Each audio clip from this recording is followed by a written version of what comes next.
ഈ കാട് കൂടി താണ്ടിയാലേ ജീവൻ തിരിച്ചു കിട്ടിയെന്ന് പറയാനാവൂ. ഏത് നിമിഷവും ഒരു കടുവയോ പുലിയോ ആക്രമിക്കാം. വിഷപ്പാമ്പുകളെയും പേടിക്കണം. ദൈവം മാത്രമേ തുണയായിട്ടുള്ളൂ. ഏതപകടത്തിലും രക്ഷിക്കാനുള്ളത് പ്രാർത്ഥന മാത്രം.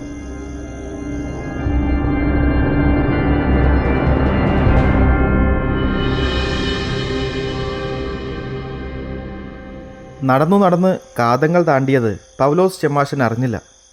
വിശപ്പും ദാഹവും കലശലായി. എങ്കിലും ഏന്തി വലിഞ്ഞ് അദ്ദേഹം നടന്നു. നേരം വെളുത്തു തുടങ്ങി. വനപ്രദേശം കഴിയാറായി.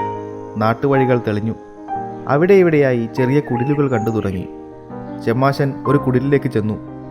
അവിടെ ഒരു വൃദ്ധ മാത്രമേ ഉണ്ടായിരുന്നുള്ളൂ. ക്ഷീണിച്ച സ്വരത്തിൽ അദ്ദേഹം പറഞ്ഞു, "അമ്മേ, എനിക്ക് വല്ലാതെ വിശക്കുന്നു. കഴിക്കാൻ എന്തെങ്കിലും തരാമോ?" വൃദ്ധ വിഷമത്തോടെ പറഞ്ഞു, "ഞാനും പട്ടിണിയാണ് മോനെ. ആഹാരം കഴിച്ചിട്ട് 2 ദിവസമായി. മോന് തരാൻ ഇവിടെ ഒന്നുമില്ല." ചെമ്മാശൻ പറഞ്ഞു, "അങ്ങനെ വരില്ലല്ലോ. 1 മണി അരിയെങ്കിലും കാണാതിരിക്കില്ല. അമ്മ ചെന്ന് നോക്കിയിട്ട് വരൂ." വൃദ്ധ പറഞ്ഞു, 3-4 മണി അരിയൊക്കെ ഉണ്ടാവും. പക്ഷേ അതുകൊണ്ട് എന്ത് ചെയ്യാനാ? ചെമ്മാശൻ വൃദ്ധയുടെ കൂടെ അടുക്കളയിലേക്ക് ചെന്നു. വൃദ്ധ അരിപ്പെട്ടി തുറന്നു. പറഞ്ഞതുപോലെ അതിൽ 4-5 അരിമണികളുണ്ടായിരുന്നു. ചെമ്മാശൻ ആ അരിമണികളെടുത്ത് കഴുകി കലത്തിലിട്ടു. പിന്നെ വെള്ളം നിറച്ച് കലം അടുപ്പിൽ വെച്ചു. "ഇനി തീ കത്തിച്ചോളൂ," ചെമ്മാശൻ പറഞ്ഞു. എന്ത് ഭ്രാന്താണ് ഈ അച്ഛൻ കാണിക്കുന്നത് എന്ന് മനസ്സിൽ പറഞ്ഞുകൊണ്ടാണ് വൃദ്ധ അടുപ്പ് കത്തിച്ചത്. ചെമ്മാശൻ ഒരടപ്പെടുത്ത് കലം അടച്ചു. അല്പനേരം കഴിഞ്ഞപ്പോൾ കലത്തിലെ വെള്ളം തിളയ്ക്കാൻ തുടങ്ങി. ചെമ്മാശൻ അടപ്പെടുത്ത് മാറ്റി. കലത്തിൽ നിറയെ കഞ്ഞിയുണ്ടായിരുന്നു. വൃദ്ധ അത്ഭുതപ്പെട്ടു പോയി. ചെമ്മാശൻ വൃദ്ധയോടൊപ്പം ഇരുന്ന് കഞ്ഞി കുടിച്ചു. ദൈവത്തെ നേരിൽ കണ്ടതുപോലെയുള്ള സന്തോഷമായിരുന്നു വൃദ്ധയ്ക്ക്. ഒടുവിൽ അവരോട് യാത്രയും പറഞ്ഞ് പൗലോസ് ചെമ്മാശൻ കടമറ്റം പള്ളി തേടി യാത്രയായി. പിന്നെയും ഏറെ ദൂരമുണ്ടായിരുന്നു പള്ളിയിലേക്ക്. ഇഴഞ്ഞും വലിഞ്ഞും കിതച്ചും വല്ലാതെ തളർന്നും പൗലോസ് ചെമ്മാശൻ ഒടുവിൽ പള്ളിയിലെത്തി. വികാരിയച്ഛന് ചെമ്മാശനെ കണ്ടപ്പോൾ മനസ്സിലായില്ല. വർഷങ്ങൾ ഒരുപാട് കഴിഞ്ഞിരുന്നല്ലോ. ഒടുവിൽ ചെമ്മാശൻ പറഞ്ഞു, "ഞാൻ അച്ഛൻ്റെ ആ പഴയ കൊച്ചു പൗലോസാണ്." വികാരിയച്ഛന് തൻ്റെ കണ്ണുകളെ വിശ്വസിക്കാനായില്ല. "നിന്നെ കടുവയോ പുലിയോ പിടിച്ചിട്ടുണ്ടാവുമെന്നാ ഞങ്ങളൊക്കെ കരുതിയത്. നീ ജീവിച്ചിരിപ്പുണ്ടല്ലോ. ദൈവത്തിന് സ്തോത്രം." വികാരിയച്ഛൻ പൗലോസ് ചെമ്മാശനെ നെഞ്ചോട് ചേർത്തണച്ചു. നഷ്ടപ്പെട്ട കുഞ്ഞാടിനെ തിരിച്ചു കിട്ടിയ അതേ സ്നേഹവായ്പോടെ. ചെമ്മാശൻ നടന്നതെല്ലാം വികാരിയച്ഛനോട് തുറന്നു പറഞ്ഞു. പൗലോസ് അനുഭവിച്ച യാതനകൾ അറിഞ്ഞപ്പോൾ അദ്ദേഹത്തിൻ്റെ കണ്ണുകൾ നിറഞ്ഞൊഴുകി. "ദൈവം എത്ര വലിയവനാണ് കുഞ്ഞെ. നിന്നെ എനിക്ക് തിരിച്ചു തന്നല്ലോ. ഇപ്പോൾ ഞാൻ അനുഭവിക്കുന്ന സുഖവും സന്തോഷവും എത്രയുണ്ടെന്ന് പറഞ്ഞറിയിക്കാൻ പറ്റില്ല." അപ്പോഴേക്കും നിലവിളിച്ചുകൊണ്ട് കപ്പ്യാർ ഓടിയെത്തി. അച്ഛൻ ഭീതിയോടെ ചോദിച്ചു, "എന്താടോ?" കപ്പ്യാർ പറഞ്ഞു, "നമ്മുടെ പള്ളി പിശാചുക്കൾ വളഞ്ഞിരിക്കുകയാണച്ചോ. ഒരുപാട് പേരുണ്ട്. ഉടനെ എന്തെങ്കിലും ചെയ്തില്ലെങ്കിൽ ആ ജന്തുക്കൾ ഇങ്ങോട്ട് വരും." വികാരി അച്ഛനോടും കപ്പ്യാരോടുമായി ചെമ്മാശൻ പറഞ്ഞു, "നിങ്ങളിവിടെ നിന്നാൽ മതി. ഞാൻ പോയി നോക്കിയിട്ട് വരാം." വികാരി അച്ഛൻ തടഞ്ഞു. "വേണ്ട കുഞ്ഞെ, അവർ നിന്നെ ഉപദ്രവിക്കും. ഞാനൊരു വൃദ്ധനല്ലേ. ഞാൻ പോകാം ആദ്യം. അവരെന്നെ എന്ത് വേണമെങ്കിലും ചെയ്തോട്ടെ." ചെമ്മാശൻ പറഞ്ഞു, "അക്രമങ്ങൾക്കും അനീതികൾക്കുമെതിരെ പോരാടാനുള്ളതാണ് തിരിച്ചു കിട്ടിയ എൻ്റെ ഈ ജന്മം. ദൈവം കൂടെയുണ്ടച്ചോ. അതല്ലേ ഇത്രയും കാലം കഴിഞ്ഞിട്ടും ജീവനോടെ തിരിച്ചു വന്നത്." പിന്നെ വികാരിയച്ഛൻ മറുത്തൊന്നും പറഞ്ഞില്ല. പൗലോസ് ചെമ്മാശനെ കണ്ടതോടെ ഗർജിച്ചുകൊണ്ട് മുന്നോട്ട് വന്നു. കൈകൾ ഉയർത്തി ചെമ്മാശൻ അവരെ തടഞ്ഞു. എന്നിട്ട് അവരുടെ ഭാഷയിൽ ചോദിച്ചു, "എന്തിനാ ഇവിടെ വന്നത്?" "നിന്നെ കൊണ്ടുപോകാൻ." "അത് സാധ്യമല്ലല്ലോ കൂട്ടുകാരെ. നിന്നെ കൊന്നിട്ടായാലും കൊണ്ടുപോകും." "അതിനും കഴിയില്ല. നീ ഞങ്ങളെ വഞ്ചിച്ചു. ആരും അറിയാതെ ഗുഹയിൽ നിന്നും രക്ഷപ്പെട്ടു. ഇതുവരെ ഞങ്ങളുടെ പിടിയിൽ നിന്ന് ആരും രക്ഷപ്പെട്ടു പോയിട്ടില്ല. ഇപ്പോൾ ഞാൻ രക്ഷപ്പെട്ടല്ലോ. അതുകൊണ്ടാണ് നിന്നെ പിടിച്ചു കൊണ്ടുപോകാൻ ഞങ്ങൾ വന്നത്. എന്നാൽ കൊണ്ടുപോയിക്കോ." ചെമ്മാശൻ വലത് കൈ ചുരുട്ടിപ്പിടിച്ച് അവരുടെ നേരെ നീട്ടി. പിന്നെ നിവർത്തി. പാഞ്ഞെടുത്ത് വെട്ടിയിട്ട തടി പോലെ നിലത്തു വീണു. പേടിയോടെ വികാരിയച്ഛൻ ചോദിച്ചു, "കൊന്നോ?" ചെമ്മാശൻ പറഞ്ഞു, "ഇല്ല, വേണമെങ്കിൽ അതും ആവാം." അപ്പോൾ കപ്പ്യാർ പള്ളിയിൽ കൂട്ടമണിയടിച്ചു. അത് കേട്ട് ഇടവകയിലുള്ളവർ ഓടി വന്നു. പഴയ കൊച്ചു പൗലോസ് തിരിച്ചു വന്ന കഥയാണ് വികാരിയച്ഛൻ ആദ്യം അവരുമായി പങ്കുവച്ചത്. നമ്മുടെ പൗലോസ് ചെമ്മാശൻ വലിയൊരു മാന്ത്രികനായിട്ടാണ് തിരിച്ചു വന്നതെന്നും ഇനി ഒരു സാത്താനെയും പേടിക്കണ്ട എന്നും കപ്പ്യാർ അവിടെ കൂടി നിന്നവരോട് പറഞ്ഞു. വികാരിയച്ഛൻ ചോദിച്ചു, ഇനി ഈ തെമ്മാടികളെ എന്ത് ചെയ്യണം ഷെമാശ? പൗലോസ് ഷെമാശൻ വീണ്ടും വലത് കൈ മുന്നോട്ട് നീട്ടി താഴെ കിടന്നിരുന്നവരെ നോക്കി അദ്ദേഹം എന്തൊക്കെയോ മന്ത്രിച്ചു. ഉറക്കത്തിൽ നിന്നും ഉണർന്നതുപോലെ എഴുന്നേറ്റ് വന്നു. ഷെമാശൻ പറഞ്ഞു, ഇപ്പോൾ ഉറങ്ങിയതേ ഉള്ളൂ. ഇനി ഇതുപോലെ ഉറങ്ങിയാൽ ഒരിക്കലും ഉണരില്ല. എടുത്ത് സെമിത്തേരിയിൽ കുഴിച്ചിട്ടാൽ മതി. വേണോ? പണ്ട് ഒന്നിച്ചുണ്ടായിരുന്നവരല്ലേ നമ്മൾ. ആ സ്നേഹം കൊണ്ട് വെറുതെ വിടുന്നു. ഇനി ഈ പള്ളിയിലെന്നല്ല, ഈ പരിസരത്ത് എവിടെയും കണ്ടുപോകരുത്. തിരിച്ചു പോയിക്കോ വേഗം. അധികം വൈകാതെ എല്ലാവരും ചേർന്ന് ഷെമാശന് കത്തനാർ പട്ടം കൊടുത്തു. അന്നു മുതൽ പൗലോസ് ഷെമാശൻ കടമറ്റത്ത് കത്തനാർ എന്ന പേരിൽ പ്രശസ്തനായി. കുറെ കാലം കഴിഞ്ഞപ്പോൾ വികാരിയച്ഛൻ അന്തരിച്ചു. കത്തനാരുടെ കീർത്തി നാടെങ്ങും പരന്നു. അദ്ദേഹത്തിൻ്റെ അടുത്തുനിന്ന് മന്ത്രവിദ്യകൾ പഠിക്കാൻ പല നാടുകളിൽ നിന്നും ശിഷ്യന്മാരെത്തി. കടമറ്റത്ത് കത്തനാരുടെ പേരിൽ പല അത്ഭുത കഥകളും പ്രചരിക്കുന്നുണ്ട്. തിരുവനന്തപുരത്ത് നിന്നും പത്മനാഭപുരത്തേക്ക് പോകുന്ന വഴി അന്നൊരു കാട്ടുപ്രദേശമായിരുന്നു. അവിടെ നടന്നു പോകാനായി ഒരു ചെറിയ ചെമ്മൺ പാതയും ഉണ്ടായിരുന്നു. ആ വഴി ആരെങ്കിലും നടന്നു പോയാൽ പൊട്ടി വീണതുപോലെ അതിസുന്ദരിയായൊരു യുവതി മുന്നിലേക്ക് വരും. അതിസുന്ദരി എന്ന് പറഞ്ഞാൽ പൂർണ്ണമാവില്ല. കണങ്കാലിൽ മുട്ടിക്കിടക്കുന്ന നീണ്ടു ചുരുണ്ട മുടിയിൽ മാദക ഗന്ധമുള്ള പാലപ്പൂ ചൂടിയിട്ടുണ്ട്. ചുണ്ടുകൾ പവിഴം പോലെ, നീലക്കണ്ണുകൾ, കണ്ണാടിക്കവിൾ, മുത്തുകൾ പോലെയുള്ള പല്ലുകൾ, സമൃദ്ധമായ നിറഞ്ഞ മാറിടം. വെളുത്ത വസ്ത്രമാണ് ധരിക്കുന്നത്. ആര് കണ്ടാലും കൊതിക്കുന്ന മനോമോഹിനി. നടന്നു പോകുന്നയാളുടെ മുന്നിലേക്ക് ഈ സുന്ദരി ഒഴുകി വരും. വെണ്ണിലാവ് പോലെ ചിരിക്കും. എന്നിട്ട് മൃദുവായി ചോദിക്കും, എനിക്ക് മുറുക്കാൻ ഇത്തിരി ചുണ്ണാമ്പ് തരാമോ? ചിലരൊക്കെ ചുണ്ണാമ്പ് കൊടുക്കും. പിന്നെ നർമ്മസല്ലാപമായി ഒടുവിൽ മയക്കി കാട്ടിനുള്ളിലേക്ക് കൊണ്ടുപോകും. പല്ലുകളും നഖങ്ങളും മുടിയും മാത്രമേ ബാക്കി കിട്ടൂ. ഇതൊരു പതിവായി. ഒരുപാട് പേർക്ക് ജീവൻ നഷ്ടപ്പെട്ടു. യക്ഷിയെ തളയ്ക്കാൻ നിരവധി മന്ത്രവാദികൾ വന്നെങ്കിലും ഒന്നും ഫലം കണ്ടില്ല. ഒടുവിൽ യക്ഷിയെ തളയ്ക്കാൻ സാക്ഷാൽ കടമറ്റത്തു കത്തനാർ തന്നെ വന്നെത്തി. അപ്പോഴും മാദകമോഹിനിയായി യക്ഷി വന്നു.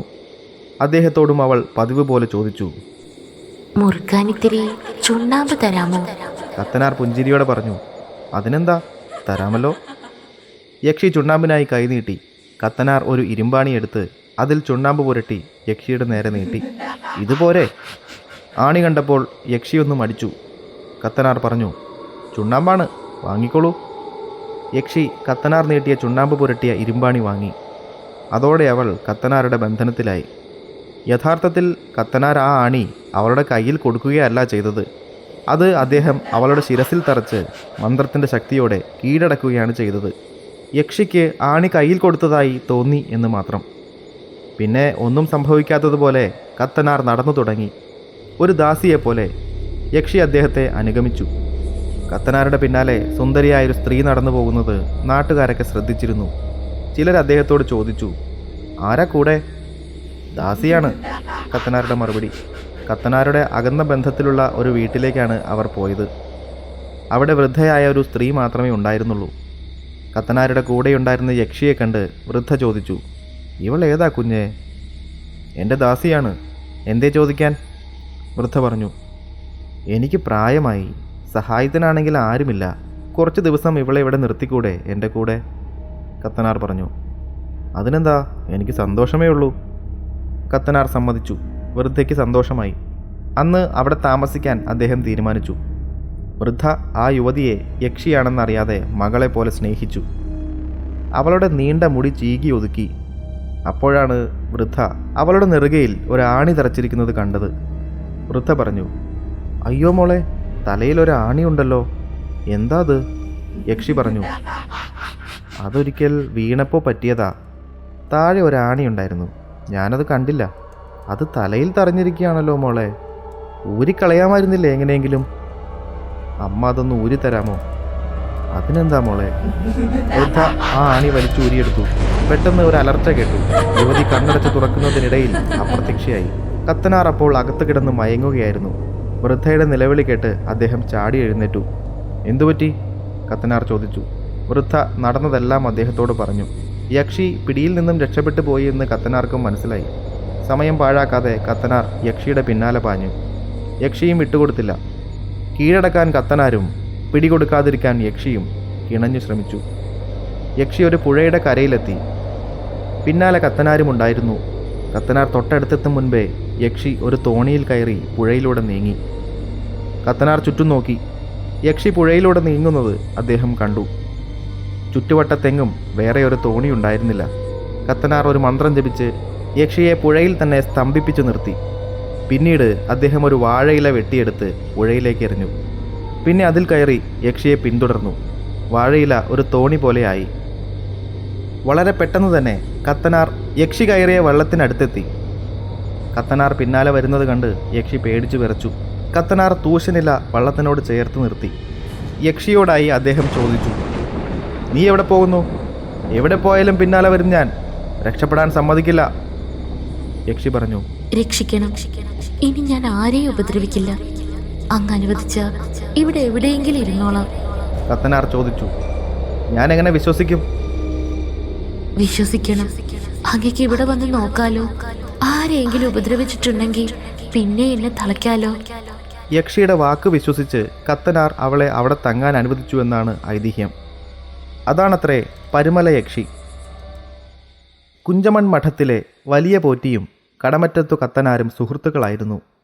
പോറ്റിയും കുടുംബവും പാരമ്പര്യമായി മാന്ത്രിക വിദ്യകൾ പഠിച്ചവരായിരുന്നു. ചാത്തൻ സേവയും അവർക്കുണ്ടായിരുന്നു. രണ്ടുപേരും മാന്ത്രിക വിദ്യയിൽ പ്രാവീണ്യമുള്ളവരായതുകൊണ്ടാണ് ഈ അടുപ്പവും സ്നേഹവും ഉണ്ടായത്. അവർ പലവട്ടം പരസ്പരം കണ്ടിട്ടുണ്ട്. വീട്ടിലേക്ക് വരണമെന്ന് അന്യോന്യം ക്ഷണിച്ചിട്ടുമുണ്ട്. അതുകൊണ്ട് തന്നെ കുഞ്ചമൺ മഠത്തിലേക്കൊന്ന് പോകണമെന്ന് ഒരിക്കൽ കത്തനാർക്ക് മോഹം തോന്നി. പരസ്പരം സ്നേഹവും ബഹുമാനവും ഉണ്ടായിരുന്നെങ്കിലും ആരാണ് വലിയവൻ എന്നൊരു മത്സരം രണ്ടുപേർക്കും ഉണ്ടായിരുന്നു. ചാത്തന്മാരെ താൻ സേവകരാക്കി വച്ചിട്ടുണ്ടെന്നും അങ്ങനെ ആരെങ്കിലും കത്തനാരെ സഹായിക്കാനുണ്ടോ എന്നും ഒരവസരത്തിൽ കുഞ്ചമൺ പോറ്റി ചോദിച്ചിരുന്നു. മറുപടിയായി ഇന്ദ്രജാലവും മഹേന്ദ്രജാലവും പോറ്റിക്കറിയില്ലല്ലോ എന്ന് കത്തനാരും പറഞ്ഞിരുന്നു. പുറമേ കാണിച്ചില്ലെങ്കിലും ആരാണ് സമർത്ഥൻ എന്നറിയാൻ രണ്ടുപേർക്കും താല്പര്യമുണ്ടായിരുന്നു. അതൊന്ന് പരീക്ഷിച്ചറിയാൻ കൂടിയായിരുന്നു കത്തനാരുടെ മഠത്തിലേക്കുള്ള യാത്ര. പോറ്റി പുഴയിലൂടെ യാത്ര ചെയ്യുമ്പോൾ അദൃശ്യരായി വന്ന് ചാത്തന്മാരായിരുന്നു വഞ്ചി തുഴഞ്ഞിരുന്നത്. അതുപോലെയായിരുന്നു കത്തനാരും പുഴയിലൂടെ വഞ്ചിയിൽ വന്നത്. വഞ്ചി തുഴഞ്ഞിരുന്നത് അദൃശ്യ ശക്തികളായിരുന്നില്ല. കത്തനാരുടെ മാന്ത്രിക പ്രഭാവം കൊണ്ട് വഞ്ചി തനിയെ നീങ്ങുകയായിരുന്നു. തുഴയാൻ ആളില്ലാതെ ഒരു വഞ്ചി പുഴയിലൂടെ തനിയെ വരുന്നത് കണ്ട് പോറ്റി പുഴക്കരയിലേക്ക് ചെന്നു. വഞ്ചിയിൽ വന്നത് കത്തനാരാണെന്ന് കണ്ട് സ്നേഹത്തോടെ സ്വീകരിച്ചു. വഞ്ചി കരക്കെടുത്തപ്പോൾ കത്തനാർ ഇറങ്ങി. പോറ്റി ചോദിച്ചു, "എന്താ വള്ളക്കാരാരുമില്ലാതെ തനിയെ ഇങ്ങനെ?" കത്തനാർ ചിരിച്ചു. "അന്വേഷിച്ചിട്ട് തുഴയാൻ ആളെ കിട്ടിയില്ല. തീരുമാനിച്ചതല്ലേ, പോറ്റിയെ കാണാതിരിക്കാൻ പറ്റില്ലല്ലോ. ഒടുവിൽ വഞ്ചിയിൽ കയറിയിരുന്നു. എന്നെ കുഞ്ചമൺ മഠത്തിൽ എത്തിക്കണമെന്ന് വഞ്ചിയോട് പറഞ്ഞു. ഞാൻ പറഞ്ഞാൽ ഈ പുഴ പോലും അനുസരിക്കും. അത്രേ ഉണ്ടായുള്ളൂ." കത്തനാർ തന്നെ പരിഹസിച്ചതാണെന്ന് പോറ്റിക്ക് മനസ്സിലായി. പക്ഷേ അത് അദ്ദേഹം പുറത്ത് കാണിച്ചില്ല. പോറ്റി സ്നേഹത്തോടെ കത്തനാരെ മഠത്തിലേക്ക് കൊണ്ടുപോയി. കാപ്പികുടിയും നർമ്മസല്ലാപവും ഒക്കെ കഴിഞ്ഞ് കത്തനാർ പോകാനായി എഴുന്നേറ്റപ്പോൾ പോറ്റി ചോദിച്ചു, "കത്തനാർക്ക് 2-3 ദിവസം എൻ്റെ കൂടെ താമസിച്ചിട്ട് പോയാൽ പോരെ? എനിക്കാണെങ്കിൽ കത്തനാരുടെ ചില മാന്ത്രിക വിദ്യകൾ പഠിക്കണമെന്നൊക്കെയുണ്ട്." കത്തനാർ പറഞ്ഞു, "അയ്യോ, എനിക്ക് അത്യാവശ്യമായി ചില പള്ളികളിൽ പോകാനുണ്ട്. നേരത്തെ വാക്ക് പറഞ്ഞിട്ടുള്ളതാ. ഇനിയൊരവസരത്തിൽ ഞാൻ വരാം. ഇപ്പോഴെന്നെ പോകാൻ അനുവദിക്കണം." പോറ്റി പറഞ്ഞു, "കത്തനാർ തിരക്കിലാണെങ്കിൽ ഞാൻ നിർബന്ധിക്കണില്ല. എന്നാൽ അങ്ങനെ ആവട്ടെ." കത്തനാരോടൊപ്പം പോറ്റിയും പുഴക്കരയിലേക്ക് പോയി. അവിടെ കത്തനാരുടെ വഞ്ചിയില്ലായിരുന്നു. അദ്ദേഹം പറഞ്ഞു, "വഞ്ചി കാണാനില്ലല്ലോ. കെട്ടഴിഞ്ഞങ്ങാൻ പോയോ?" പോറ്റി ചുറ്റും നോക്കി. "ഹേയ്, അങ്ങനെയൊന്നും ഉണ്ടാവില്ല. കള്ളന്മാരാരെങ്കിലും കൊണ്ടുപോയിട്ടുണ്ടാവുമോ എന്നാണ് എൻ്റെ പേടി." കത്തനാർ ചോദിച്ചു, "പോറ്റിയുടെ അതിഥിയല്ലേ ഞാൻ. ഏതെങ്കിലും കള്ളന്മാർക്ക് അങ്ങനെ ചെയ്യാൻ ധൈര്യമുണ്ടാവുമോ?" പോറ്റി പറഞ്ഞു, "അതും ശരിയാണല്ലോ. പിന്നെ വഞ്ചി എങ്ങോട്ട് പോയി?" അദ്ദേഹം യാദൃശ്ചികമായി എന്ന പോലെ മുകളിലേക്ക് നോക്കി. മുകളിലൊരു മാവിൻ്റെ ചില്ലകൾക്കിടയിൽ വഞ്ചി ഇരിക്കുന്നത് പോറ്റിയും കത്തനാരും ഒരുപോലെ കണ്ടു. പോറ്റി ചോദിച്ചു, "ശിവ ശിവ, ഇതാരാ മരത്തിൻ്റെ മുകളിൽ കൊണ്ടുവച്ചത്?" അങ്ങനെ ചെയ്തത് പോറ്റിയുടെ ചാത്തന്മാരാണെന്ന് കത്തനാർക്ക് മനസ്സിലായി. അദ്ദേഹം പറഞ്ഞു, "നമ്മൾ തമ്മിലൊരു മത്സരം വേണോ പോറ്റി? വഞ്ചി പുഴയിലേക്ക് ഇറക്കൂ." പോറ്റി പറഞ്ഞു, "അതിന് ഞാനല്ലല്ലോ കത്തനാരെ വഞ്ചി അവിടെ കയറ്റി വെച്ചത്. സമയമാകുമ്പോൾ അത് സ്വയം താഴെ ഇറങ്ങി വന്നോളും. വിളിച്ചു നോക്കൂ." കത്തനാർ വിളിച്ചാൽ വഞ്ചി അനുസരിക്കുമോ എന്ന് എനിക്കുമൊന്ന് കാണാലോ. കത്തനാർ പുഞ്ചിരിച്ചു. "ആരാ വന്ന് വഞ്ചി താഴെ ഇറക്കി തരണേന്ന് പോറ്റിക്ക് കാണണോ? നോക്കിക്കോളൂ." മഠത്തിൽ നിന്ന് അന്തർജനങ്ങൾ ഓരോരുത്തരായി പുറത്തേക്ക് വരുന്നത് പോറ്റി കണ്ടു. ദൈന്യതയോടെ അദ്ദേഹം പറഞ്ഞു, നമ്മൾ തമ്മിലൊരു മത്സരം വേണ്ട കത്തനാരെ. കത്തനാർ അപ്പോഴും പുഞ്ചിരിച്ചു. വഞ്ചി താമസിയാതെ തനിയെ പുഴയിലെത്തി. അതോടെ രണ്ടുപേരും പഴയതുപോലെ ആജന്മ സുഹൃത്തുക്കളായി മാറി. കടമറ്റത്ത് കത്തനാരുടെ കഥകൾ ഇവിടെ അവസാനിക്കുന്നില്ല. തലമുറകളിലൂടെ വാമൊഴിയായി നമുക്ക് പകർന്നു കിട്ടിയവയാണ് വശ്യസുന്ദരമായ ഈ ഐതിഹ്യങ്ങളൊക്കെ. യുക്തിയുടെ പിൻബലമില്ലാതെ അറിയുക, ആസ്വദിക്കുക. ഐതിഹ്യങ്ങൾ ഒരിക്കലും ചരിത്രമല്ല, അത് അനശ്വരമായ അനുഭൂതികളുടെ കഥകൾ മാത്രമാണ്.